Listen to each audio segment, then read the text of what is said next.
A canção dos pássaros. O Curió adorava cantar samba. O Bem-te-vi era apaixonado por blues.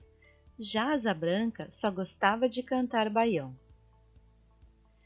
Um dia, numa manhã ensolarada e azul, os três amigos pássaros resolveram compor e cantar uma canção juntos, assim, de repente.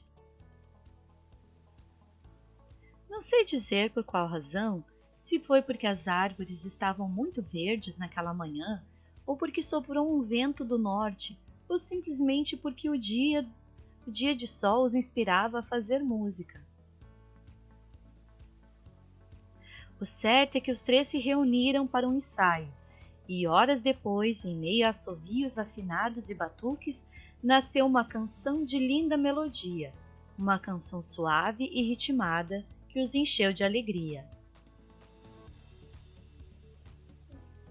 Então eles cantaram e cantaram e cantaram, a plenos pulmões.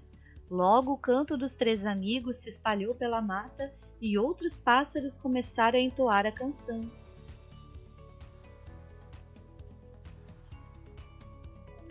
Porcos do mato com seus grunhidos. Oink, oink, oink. O canto dos bichos logo ultrapassou as fronteiras da mata e invadiu a cidade. Todos os que ouviam sentiam uma vontade danada de seguir o grande coral.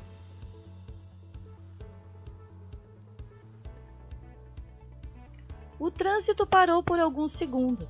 Todos cantavam. Depois os motoristas seguiram seu caminho, mas ainda cantando e assoviando aquela canção irresistível, balançando suas cabeças para lá e para cá. Em poucos minutos, a canção dos pássaros já podia ser ouvida, lá onde as estrelas dormem, e até para além das galáxias.